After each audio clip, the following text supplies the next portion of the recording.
नमस्कार साथियों, अखिलेश एजुकेशन में आप सबका स्वागत है। आज हम फिर इतिहास पढ़ाने चल रहे हैं। पिछली क्लास में हम इतिहास जानने के स्रोत बताए थे, फिर पाषाण काल के बारे में बताए थे। आज हम बताने चल रहे हैं धातु युग। ये धातु युग का प्रयोग कब से किया गया, फिर इस धातुओं के द्वारा इतिहास से क्या संबंध है, ये सब चीज़ें हम आपको बताएंगे। तो चलिए, धातु युग देखिए, बोर्ड पे, ग्रीन बोर्ड पे लिखा गया है धातु युग। धातु युग किसे कहते हैं? यानी कि जो पाषाण काल था, पाषाण काल के लास्ट चरण में, जिसे कहते हैं नवपाषाण काल, नवपाषाण काल के अंतिम चरण में आदिमानव तांबे का प्रयोग करना शुरू कर दिए। जब तांबे का ये लोग प्रयोग करना शुरू किए, बाद में तांबे के द्वारा ये लोग कांसे का प्रयोग किए। तो किस प्रकार से कांसे का प्रयोग किया गया है, ये भी चीज बहुत इंपॉर्टेंट है कि तांबे के बाद कांसे का प्रयोग कैसे किया गया। यानी कि तांबा जो होता है, तांबा तो खदान से मिलता है, लेकिन कांसा खदान से नहीं मिलता है। तो कांसा का प्रयोग इन लोगों ने कैसे किया? तो आप जानते हैं, पाषाण काल में हम बताए थे कि 3 भागों में बांटा गया था। पहले उनका दिमाग, मस्तिष्क, शरीर विकसित नहीं था। तो पहले काल में, जो पूरा पाषाण काल कहा जाता है, उस काल में इन लोगों का विकास हुआ। फिर दूसरे काल में, जिसे कहते हैं मध्य पाषाण काल, थोड़ा सा और विकास हुआ। फिर तीसरे काल में, नवपाषाण काल में, और वो पूरा विकसित हो गए। और जो कुछ थोड़ा बहुत बचा भी था, आगे चल करके धातु युग में पूरी तरह से वो पारंगत हो गए। तो धातु युग में, नवपाषाण युग के अंतिम चरण में धातु युग का प्रयोग आदिमानव करने लगे।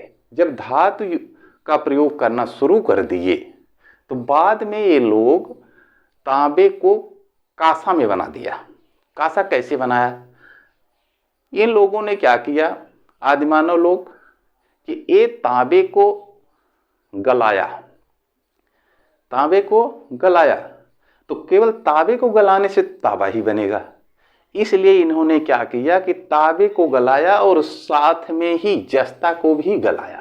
तांबा, जस्ता और टीन, तीनों चीजों को, तांबा, जस्ता, टीन, तीनों चीजों को मिला करके, यानी कि गला करके, इन लोगों ने कांसे का रूप दे दिया। तो कांसा तैयार हो गया। इसीलिए इसे कांस्य युग भी कहा जाता है। क्यों? क्योंकि इन लोगों ने तांबे, जस्ता और टीन को गला करके कांसा बनाया, और जब कांसा बन के तैयार हो गया तो ये लोग कांसे का प्रयोग करना शुरू कर दिए। इसीलिए इस युग को कांस्य युग भी कहा जाता है। तो नया नाम हो गया उस समय। तो आइए अब चलते हैं आगे कि धातु युग। धातु युग को 3 भागों में बांटा गया। धातु युग को 3 भागों में बांटा गया, और 3 भाग कौन कौन से थे? ताम्र युग, कांस्य युग और लौह युग। ध्यान दीजिएगा, ताम्र युग, कांस्य युग, लौह युग, ये तीनों चरणों में मानव सभ्यता का उदय हुआ। तीनों चरणों में मानव सभ्यता का उदय हुआ। तो आइए एक एक करके हम आपको बताते चल रहे हैं कि ताम्र युग, ताम्र युग किसे कहते हैं। फर्स्ट पॉइंट, ताम्र युग। फर्स्ट पॉइंट है ताम्र युग। ताम्र युग में इन्होंने, आपको हमने बताया कि ताम्र युग जो पहला युग था, नवपाषाण काल के बाद, नवपाषाण काल के अंतिम चरण से शुरू होता है ताम्र युग। और जब ये लोग तांबे का प्रयोग करना शुरू किए, तांबा का प्रयोग करना शुरू किए, इधर उधर जहां खदान से मिला तो उसका प्रयोग करना शुरू किए। जब वो प्रयोग करने लगे तांबे का, तो इनके मन में आया या दिमाग काम किया कि इस तांबे से हम कुछ और भी बना सकते हैं। तब इन लोगों ने तांबे को गलाया, तांबे को गलाया, और उसके साथ में जस्ता भी जलाया और टीन को भी जलाया। जस्ता, तांबा, टीन, देख लीजिए, जस्ता, तांबा,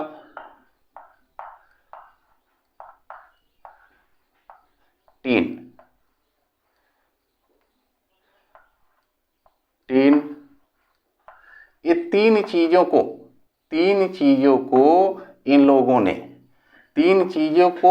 इन लोगों ने मिलाया और तीनों चीजों को ज्यादा तापमान में इसको माने कि ज्यादा टेम्परेचर पर इसको गलाया। गलाने के बाद इसे क्या नाम दिया? कांस्य।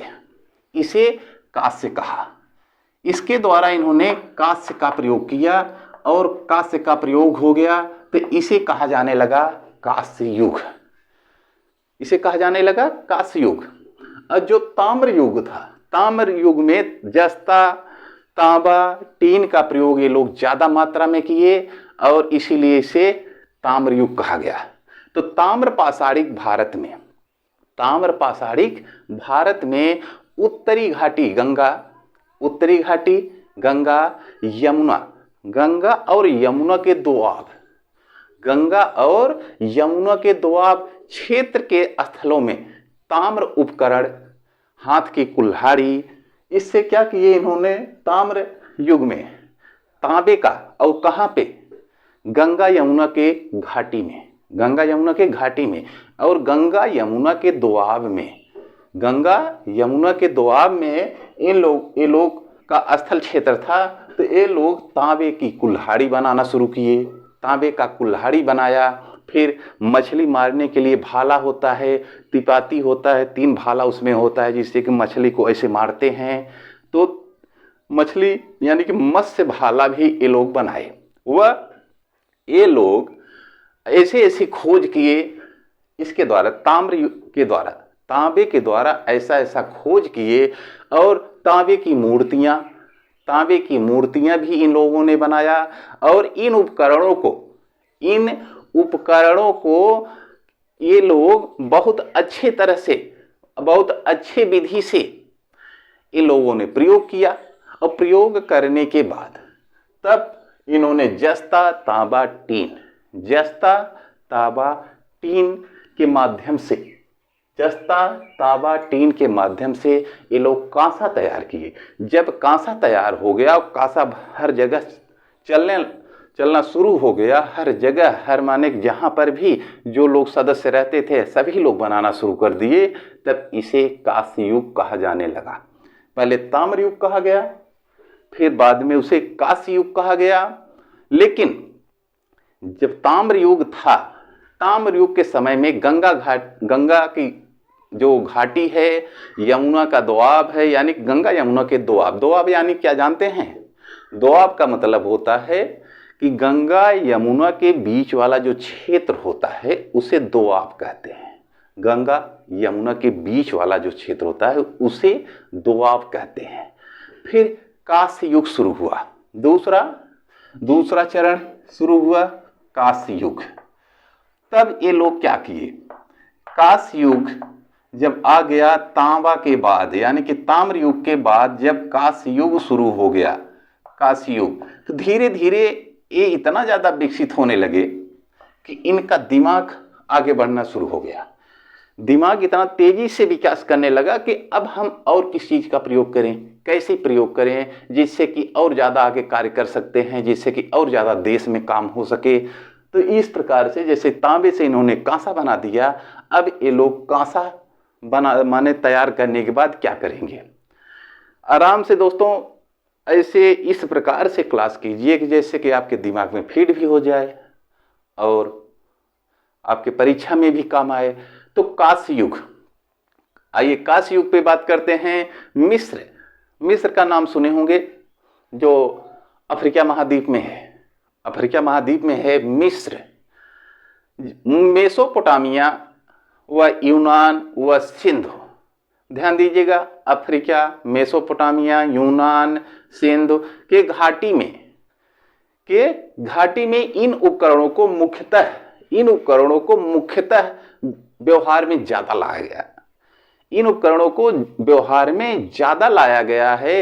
इसी से इसे कांस्य युग कहा जाता है। ये जो चीज है अफ्रीका महाद्वीप में यानी कि मिस्र में, फिर मेसोपोटामिया, फिर सिंध में, फिर अन्य जगह पर भी ये सब का प्रयोग होने लगा, जिसे बाद शुरू होता है लौह युग। तीसरा युग शुरू होता है लौह युग। तो आइए हम लौह युग को देखते हैं। तीसरा लौह युग। देखना यह है कि लौह युग एक कब से शुरू होता है, क्योंकि ये परीक्षा में प्रश्न बहुत बार रिपीट किया गया है कि लौह युग भारत देश में कब से शुरू किया गया है या हमारे एशिया महाद्वीप में कब से शुरू किया गया है। इस प्रकार से ये प्रश्न आते हैं। तो आइए इस पे ध्यान दीजिए कि मानव सभ्यता के विकास क्रम, मानव सभ्यता का विकास क्रम धीरे धीरे आगे बढ़ता रहा। पहले ताम्र युग यानी कि तांबे का प्रयोग किया, फिर कांसे का प्रयोग किया, फिर लोहे का प्रयोग किया। इस प्रकार से लौह युग में मानव सभ्यता के विकास क्रम लोहे का प्रयोग के लिए ये लोग भाग दौड़ करना शुरू कर दिए। किस प्रकार से हम लोहे का प्रयोग करें, तो दोस्तों ध्यान दीजिएगा सबसे पहले कि मनुष्यों को यानी कि आदि मानव को 2000 ईसा पूर्व पहले ही लोहे का पता चल चुका था। 2000 ईसा पूर्व पहले ही मनुष्यों को लोहे का पता चल चुका था। लेकिन बात ये थी कि लोहे का प्रयोग करना सिर्फ कुछ ही लोग जानते थे कि लोहे का प्रयोग किस प्रकार से किया जाए, कि कैसे किया जाए, जिससे ये हम इसको किसी प्रयोग में ला सकें। तो दोस्तों सबसे ज़्यादा ध्यान यहाँ पे ये देना है कि जब 2000 ईसा पूर्व के आसपास ही 2000 ईसा पूर्व आसपास कहा जाता है, या तो पूरा होगा या तो कम होगा या तो थोड़ा सा ज़्यादा होगा, इसीलिए कहा जाता है आसपास। तो 2000 ईसा पूर्व के आसपास ही मनुष्य लौह का प्रयोग करना सीख गए थे। इनका प्रयोग करना ये लोग सीख गए थे, परंतु उस समय इनका प्रयोग सिर्फ कुछ ही लोग जानते थे। ज़्यादा लोग नहीं जानते थे, सिर्फ कुछ ही लोग जानते थे। यानी कि कुछ समुदाय के लोग तक ही ये सीमित था कि लोहे का प्रयोग कैसे किया जाए, क्या बना सकते हैं, किसका प्रयोग कर सकते हैं। जैसे आज के युग में अगर कोई ऊंचाइयों पे पहुंच गया, यानी कि बुलंदियां, अपनी जो उसके टारगेट था, इच्छा था, जो मनपसंद टारगेट था, अगर पहुंच जाता है तो अपना राज कोई किसी को नहीं बताता। उसी प्रकार से उस समय भी लोहे का प्रयोग कुछ कबीले के लोग, कुछ समुदाय के लोग इसका प्रयोग करना जानते थे, लेकिन वो लोग किसी को बताए नहीं थे, वो अपने पास तक ही इसको सीमित रखे। फिर एशिया माइनर तुर्की, आप जानते हैं एशिया माइनर तुर्की में हिट्टाइट, ये नाम ध्यान रखिएगा, हिट्टाइट,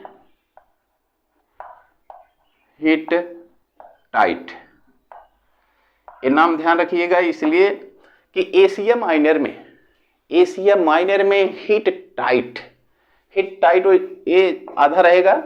हिट्टाइट की जाति ने लोहे का निर्माण की खोज निकाल लिया। एशिया माइनर में सबसे पहले, इसके पहले तो कुछ प्रजातियां थी, कुछ समुदाय के लोग थे, उनको तो जानकारी थी 2000 ईसा पूर्व से ही। लेकिन कुछ होता है, कुछ के अंदर, कुछ मनुष्यों के अंदर ऐसी विलक्षण बुद्धियां पाई जाती हैं कि वो कुछ न कुछ हमेशा सीख लेते हैं बिना बताए, किसी के द्वारा नहीं। वो अपने आप अभ्यासरत रहते हैं, प्रयोग करते रहते हैं, तो कभी न कभी वो सफल हो जाते हैं। उसी प्रकार से एशिया माइनर में हिट्टाइट यानी कि तुर्की थे, लेकिन तुर्की में कौन सी जात के थे? हिट्टाइट जात ने लोहे का निर्माण की तकनीक खोज निकाल ली। और जब खोज निकाल ली, इसके साथ ही लोहे की ढलाई का कार्य शुरू हो गया। अगर कोई चीज जानकारी हो जाती है, किसी चीज की जब जानकारी हो जाती है, तो ज्यादा प्रयास उसमें लोग करते हैं, ज्यादा से ज्यादा प्रयास करते हैं कि किस प्रकार से जल्दी से जल्दी ज्यादा विकसित हो जाए। तब इन लोगों ने क्या किया कि उसका ढलाई का कार्य शुरू कर दिया। लोहे का ढलाई लोहा मिला, कच्चा लोहा मिला, उसके बाद उसको ज़्यादा टेम्परेचर पर गलाया गया। गलाने के बाद अब वो किस प्रकार का हथियार बनाना चाहते थे, चाहे हथियार हो, चाहे कुल्हाड़ी हो, चाहे हंसिया हो, चाहे खुरपी हो, चाहे फावड़ा हो, चाहे कुछ भी हो।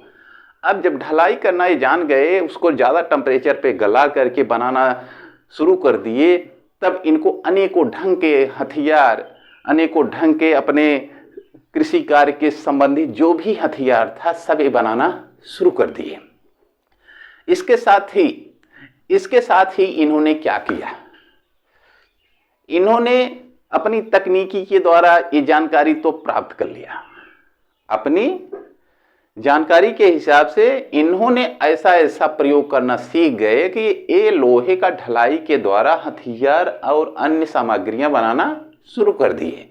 जैसे आप ये भी सुने होंगे बहुत पहले ही कि रामायण में भी, महाभारत में भी लोहे का प्रयोग हुआ था। लोहे का प्रयोग हुआ था। अगर लोहे का प्रयोग नहीं होता तो तलवार कैसे बना था, भाला कैसे बना था?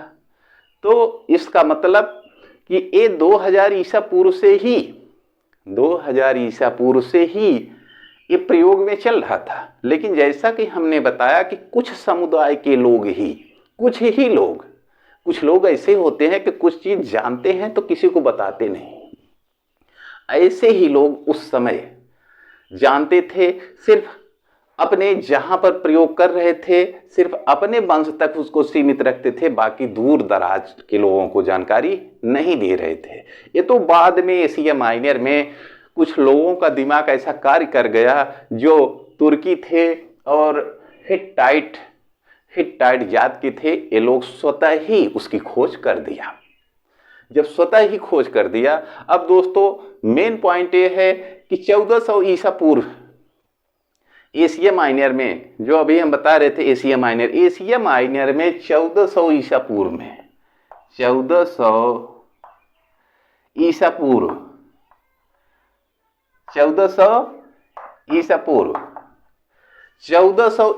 पूर्व में ये एशिया माइनर में इसकी खोज हो गई, लोहे की खोज हो गई।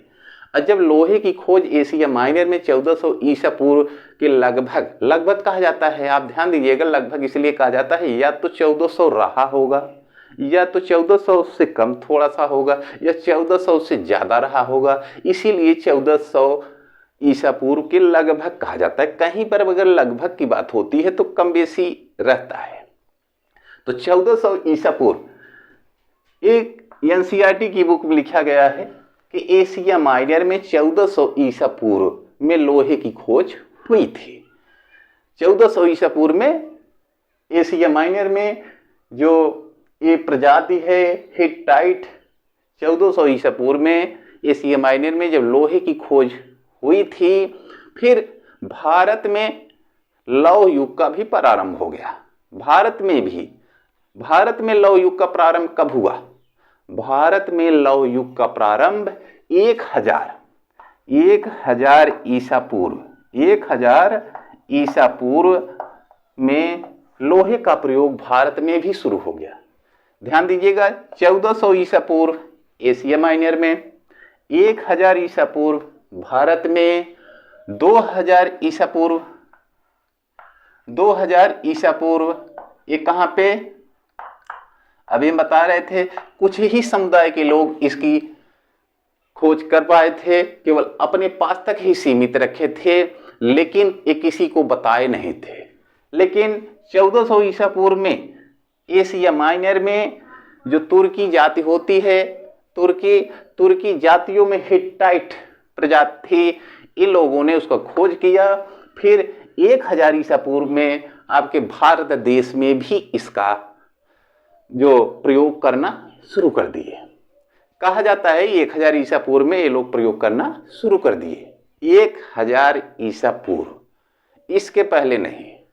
या अगर कह दीजिए 1500 ईसा पूर्व, 2000 ईसा पूर्व, तो ये नहीं, 1000 ईसा पूर्व लगभग, चाहे एनसीईआरटी की किताब में देखेंगे, चाहे किसी भी किताब में देखेंगे, तो 1000 ईसा पूर्व लगभग लिखा रहेगा। जब 1000 ईसा पूर्व के आसपास में भारत ने भी लोहे का खोज कर लिया, तो विशेष करके कहाँ पे, एटा जिला, एटा जिला के जो एटा जिला के पास में ही अंतरजीखेड़ा, एटा जिले के अंतरजीखेड़ा से प्राप्त हुआ कुछ अवशेष भी मिला है। एटा जिले के जो अंतरजीखेड़ा जिले माने वहाँ से कुछ अवशेष भी लोहे के प्राप्त हुए हैं, और लोहे के जो अवशेष प्राप्त हुए हैं इससे यही जानकारी मिलती है कि भारत में सबसे पहले कहाँ पे, एटा जिले से लोहे का अवशेष मिला। और जब एटा जिले से लोहे का अवशेष मिला तो इससे ये जानकारी होती है कि भारत में आने के बाद, यानी कि 1000 ईसा पूर्व के बाद धीरे धीरे 900 ईसा पूर्व तक समस्त भारत में, 900 ईसा पूर्व में समस्त भारत में लोहे का प्रयोग होना शुरू हो गया। भारत के पास ऐसा कोई प्रमाण नहीं है दोस्तों, ये लिखी हुई हम बात बता रहे हैं, जो एनसीईआरटी बुक में लिखा गया है कि भारत के पास ऐसा कोई भी प्रमाण नहीं है जिसके आधार पर यह सिद्ध किया जा सके। भारत के पास ऐसा कोई भी प्रमाण नहीं है जिसके आधार पर यह सिद्ध किया जा सके कि ऋग्वैदिक काल में लोहे से लोग परिचित थे। यह प्रमाण भारत के पास नहीं है, यानी कि कोई भी ग्रंथ में लिखा हुआ नहीं है कि जिससे भारत उसे प्रमाणित कर सके कि आर्य लोग यानी कि ऋग्वैदिक काल में वो लोग लोहे से परिचित थे। लोहे से परिचित वो लोग नहीं थे। जब लोहे से परिचित नहीं थे तो तलवार, भाला ये सब कैसे वो लोग बनाते थे। तो दोस्तों अब लौह काल का ये जो लौह युग है इसका विभाजन बताते हैं कि ये 3 चरणों में बांटा गया। ये 3 चरणों में बांटा गया लौह युग जिसे कहा जाता है। जो लौह युग आपका 1400 ईसा पूर्व एशिया माइनर में और 1000 ईसा पूर्व भारत देश में इसका प्रयोग शुरू हो गया। अब इसको हम 3 चरणों में बांट करके आपको बता रहे हैं कि ये 3 चरण कौन कौन से हैं। पहला चरण कहा जाता है 1300 ईसा पूर्व से लेकर के 1000 ईसा पूर्व तक। 1300 ईसा पूर्व से लेकर के 1300, यहां देख रहे हैं 1400 लिखा गया है, तो 1300 ईसा पूर्व से लेकर के 1000 ईसा पूर्व तक कर्नाटक, पाकिस्तान, भारत, बलूचिस्तान यहाँ पे प्रयोग हो रहा था। कहाँ पे, कर्नाटक, पाकिस्तान, भारत, बलूचिस्तान। फिर जो दूसरा चरण इसका है जिसे कहते हैं 1000 ईसा पूर्व से 800 ईसा पूर्व तक दक्षिणी भारत, जो भारत का दक्षिणी भारत है जिसे प्रायद्वीपीय भारत कहते हैं या जिसे दक्कन का पठार कहते हैं, दक्षिण का पठार कहते हैं, यहाँ पर 1000 ईसा पूर्व से लेकर के 800 ईसा पूर्व तक दक्षिणी भारत में प्रयोग हो रहा था। तीसरा चरण इसका बताया जाता है, तीसरा चरण है कि 800 ईसा पूर्व से लेकर के 500 ईसा पूर्व तक, 800 ईसा पूर्व से लेकर के 500 ईसा पूर्व तक यह भारत के समस्त जितने भी भारत के जनपद थे, महाजनपद थे, समस्त हर जगह यानी कि भारत के समस्त जगह पर लोहे का प्रयोग होना शुरू हो गया था। तो दोस्तों हम आपको इतिहास से संबंधित सारी जानकारियां दे रहे हैं। आज हम आपको बता रहे थे धातु युग। धातु युग को किस प्रकार से इसका 3 काल में विभाजन किया गया, जैसे कि ताम्र युग, कांस युग, लौह युग। फिर लौह युग को बंटवारा किया गया 3 चरण में। ये तीनों चरण कहाँ पे किस प्रकार से किया गया। तो दोस्तों फिर हम आपको से मिलेंगे अगली क्लास में। कैसा लगा हमारा वीडियो? अगर वीडियो अच्छा लगा हो तो लाइक अवश्य कीजिएगा। धन्यवाद दोस्तों।